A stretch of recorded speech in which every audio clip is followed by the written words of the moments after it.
Hola, en esta aula vamos a ver el concepto del objeto super en la programación orientada a objetos de Java. Cuando tocamos el tema de la herencia en Java, tocamos el tema de super muchas veces. Los programadores usan mucho el término super. Lo que ocurre es que super puede comportarse o como un objeto o como un método. Es algo, digamos, especial en Java.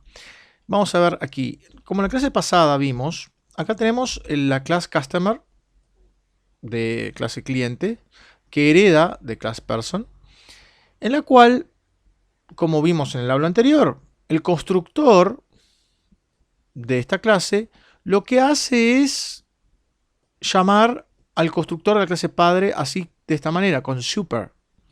Es decir, super aquí se comporta como el constructor de la clase padre, pasándole como parámetros nom, apellido e idade.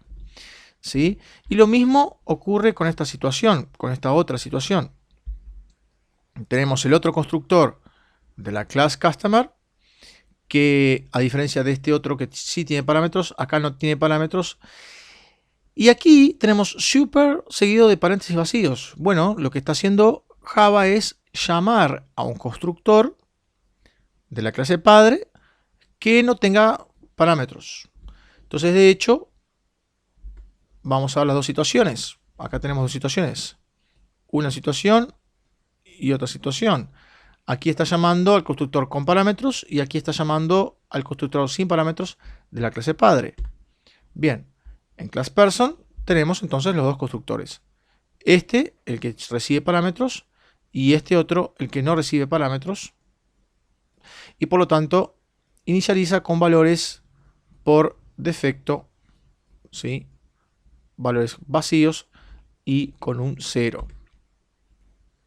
Pues bien, lo que ocurre es que el super, en esta aula vamos a ver específicamente el comportamiento del super como un objeto, como si fuese un objeto que llama a un método de la clase padre, a un método cualquiera de la clase person. Algo así como que super se comporta como si fuera un objeto instancia de la clase person. Y por lo tanto puede invocar o llamar cualquier método de la clase person.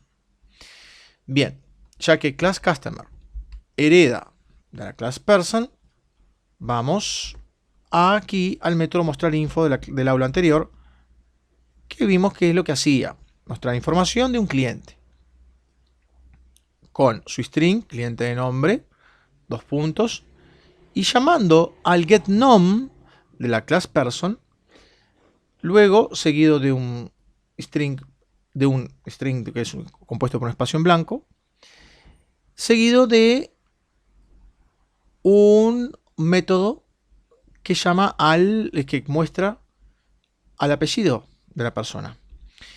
Aquí digamos que estamos llamando a los métodos de la clase padre, ¿sí? Inclusive al poner el cursor arriba, el compilador ya nos muestra string class person.getNom. Es decir, nos está diciendo lo mismo con getLastName. String class person.getLastName. O sea, nos está diciendo que estos dos métodos son de la clase padre. Más prolijamente quedaría si haríamos esto.